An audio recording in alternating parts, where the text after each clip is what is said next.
على رسوله الكريم أما بعد فأعوذ بالله من الشيطان الرجيم بسم اللہ الرحمن الرحیم۔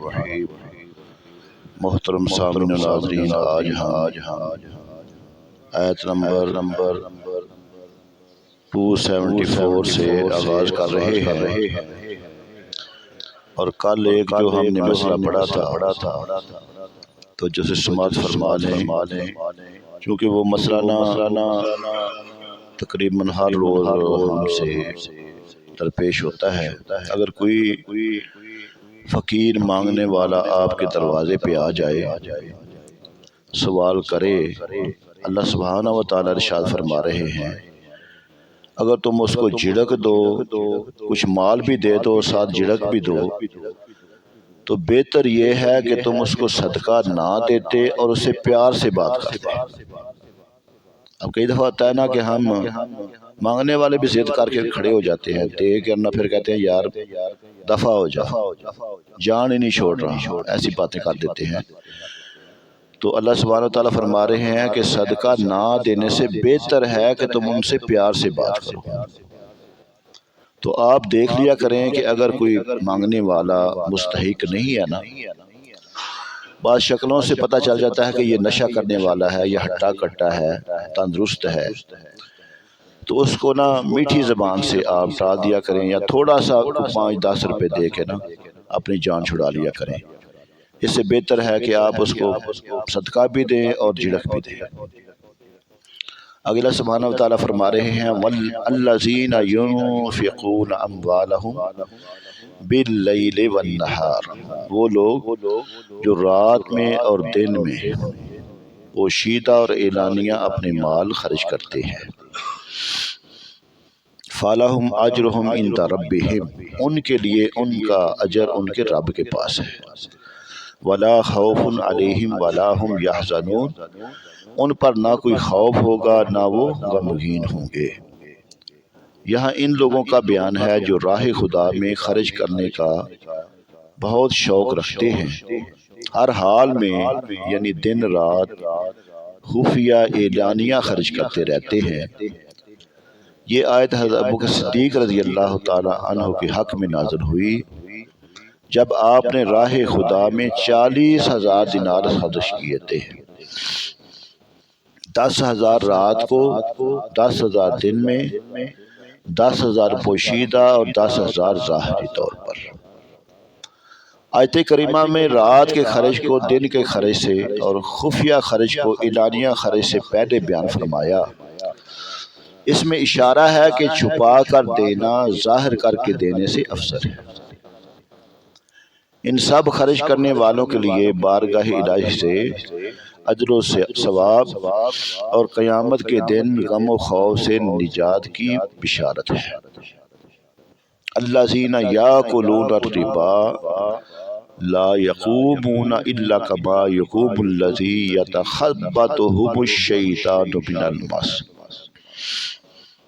وہ جو سود کھاتے ہیں قیامت کے دن نہ کھڑے ہوں گے مگر جیسے کھڑا ہوتا ہے وہ جسے آسیب نے چھو کر مخبوط بنا دیا۔ ذالک بأنہم قالوا انما البیع مثل الربا، یہ اس لیے کہ انہوں نے کہا بیع بھی تو سود ہی کی مانند ہے۔ وَأَحَلَّ اللَّهُ الْبَيْعَ وَحَرَّمَ الرِّبَا، اللہ پاک نے خرید و فروخت کو حلال کیا ہے، وحرم الربا اور سود کو حرام کیا ہے۔ فمن جاءہ موعظۃ من ربہ فانتہى فلہ ما سلف وامرہ الی اللہ، اور اللہ سبحانہ وتعالیٰ فرما رہے ہیں تو جسے اس کے رب کے پاس سے نصیحت آئی وہ باز رہا تو اسے حلال ہے، جو پہلے لے چکا اس کا کام خدا کے سپرد ہے۔ اور فرمایا وَمَنْ عَادَ فَأُولَٰئِكَ أَصْحَابُ النَّارِ هُمْ فِيهَا خَالِدُونَ، اور جو ایسی حرکت کرے گا وہ دوزخی ہے، اس میں مدتوں رہیں گے۔ اب پچھلی آیات میں نا مال خرچ کر کے رضا الہی اور جنت کمانے والوں کا بیان ہے۔ اسی مال کے ذریعے اللہ تعالیٰ کا غضب اور جہنم کمانے والوں کا بیان ہے۔ چنانچہ ان لوگوں کے ایک بڑے طبقے یعنی سود خوروں کا بیان اور انجام اس آیت میں بیان کیا گیا ہے۔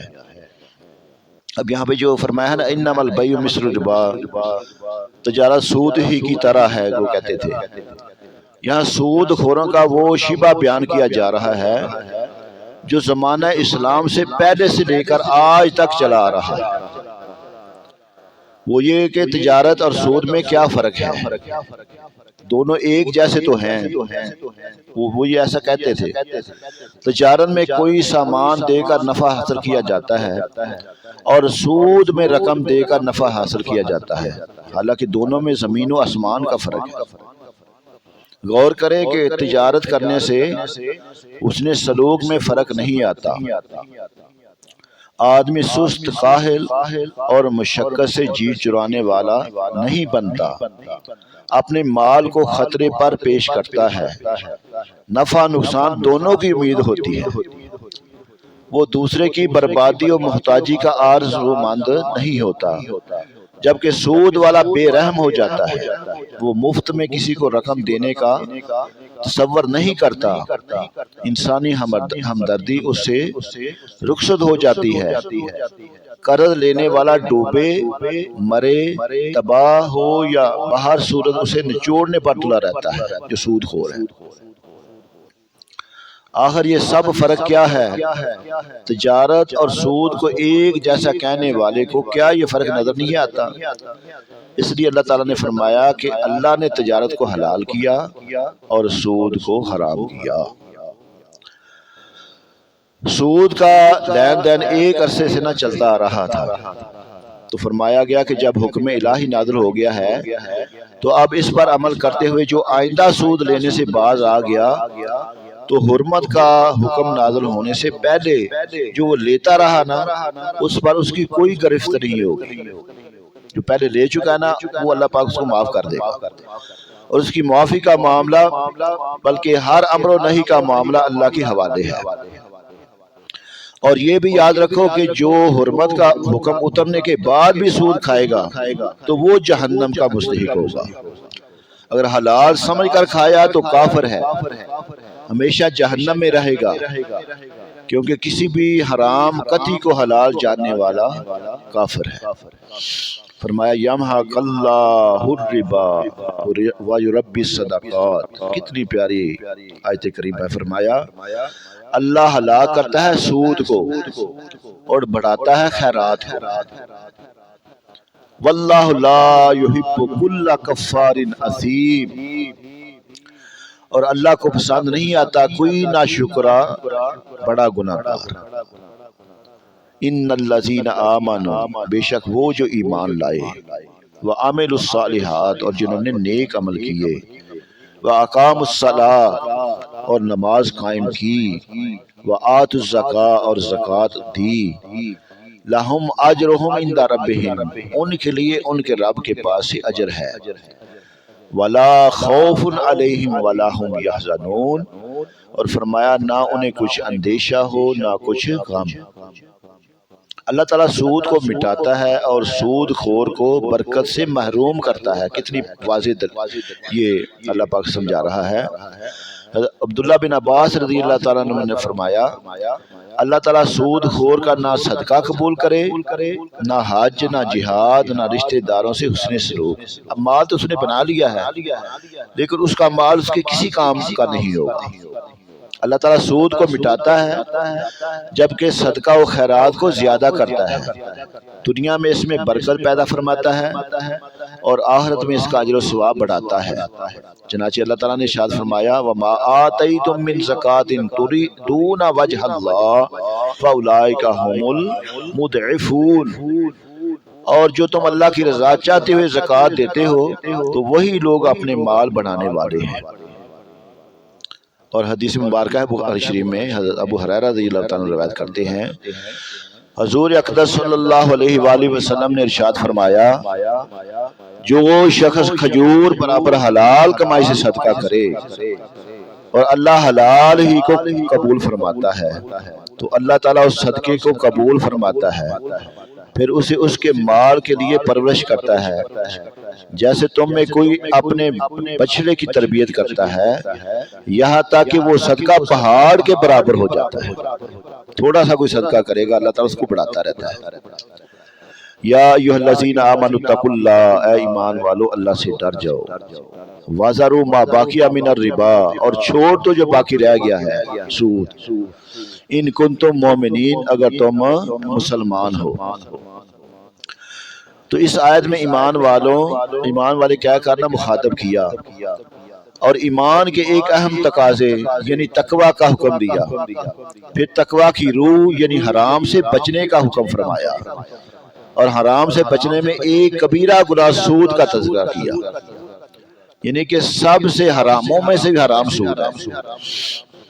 چنانچہ فرمایا گیا کہ سود کے حرام ہونے سے پہلے مقروض پر سود لازم ہو گیا تھا، اب تک کچھ سود لے لیا تھا اور کچھ باقی تھا کہ یہ سود کے حرام ہونے کا حکم آ گیا، تو جو سود اس سے پہلے لیا تھا نا وہ واپس نہ کیا جائے گا۔ جو سود لے لیا ہے نا حرمت سے پہلے وہ واپس نہیں کیا جائے گا، لیکن آئندہ جو بقایا رہ گیا نا سود وہ نہیں وصول کیا جائے گا، کیونکہ اب اللہ پاک کا حکم اللہ نے دے دیا ہے۔ فرمایا فَإِن لَمْ تَفْعَلُوا فَأْذَنُوا بِحَرْبٍ مِّنَ اللَّهِ وَرَسُولِهِ، استغفر اللہ، اللہ نے فرمایا کہ اگر تم ایسا نہیں کرو گے تو اللہ اور اس کے رسول کی طرف سے لڑائی کا یقین کر دو۔ وَإِن تُوبْتُمْ فَلَكُمْ رُءُوسُ أَمْوَالِكُمْ، اگر تم توبہ کرو تو تمہارے لیے اپنا اصل مال لینا جائز ہے۔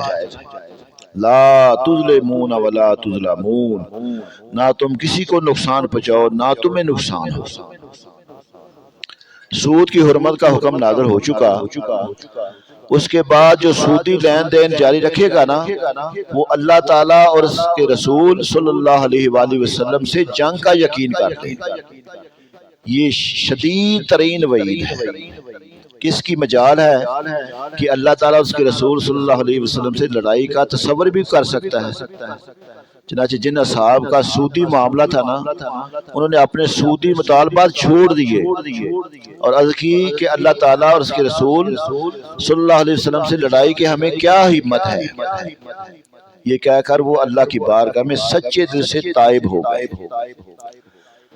لیکن آج کل کے نام نہاد مسلمان دانشوروں کا حال یہ ہے کہ وہ توبہ کی بجائے آگے سے خود اللہ تعالیٰ کو اعلان جنگ کر رہے ہیں۔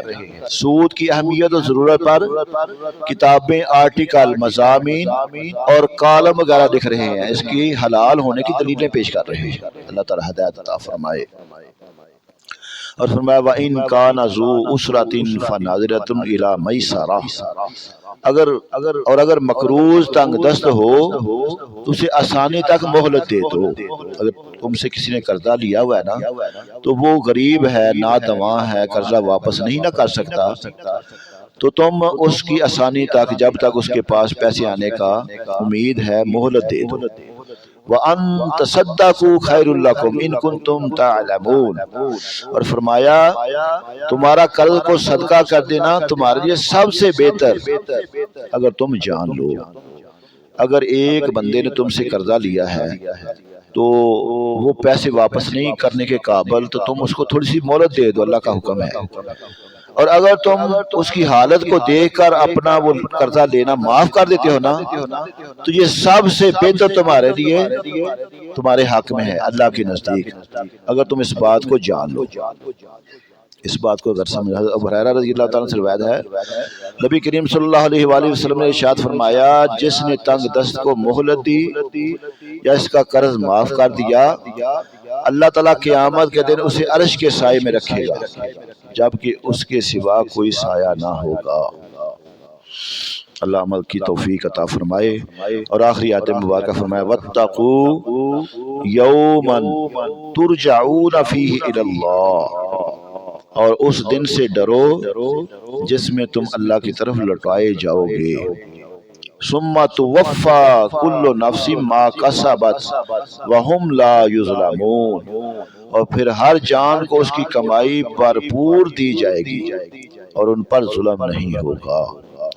اس آیت میں نہ قیامت کے دن سے ڈرایا جا رہا ہے کہ اس دن سے ڈرو جس میں تمہیں اللہ تعالیٰ کی طرف سے لٹایا جائے گا، اور اس دن لوگوں کو ان کے اعمال کا پورا پورا بدلہ دیا جائے گا، نہ بلا وجہ ان کی نیکیاں گھٹائی جائیں گی اور نہ بدیاں بڑھائی جائیں گی، پورا انصاف ہوگا۔ عبداللہ بن عباس رضی اللہ تعالیٰ فرماتے ہیں کہ یہ آیت سب سے آخری آیت ہے جو حضور اکرم صلی اللہ علیہ وسلم پر نازل ہوئی۔ اس کے بعد حضور اقدس صلی اللہ علیہ وآلہ وسلم 21 روز دنیا میں تشریف فرما رہے، اور اس کے علاوہ ایک قول یہ بھی ہے کہ 9 راتیں، اور ایک قول یہ ہے کہ 7 دن کے بعد آپ دنیا سے پردہ فرما گئے۔ اللہ سبحانہ وتعالی ہمیں قرآن پاک کے احکامات کو سمجھ کر اللہ عمل کرنے کی ہمیں توفیق عطا فرمائے۔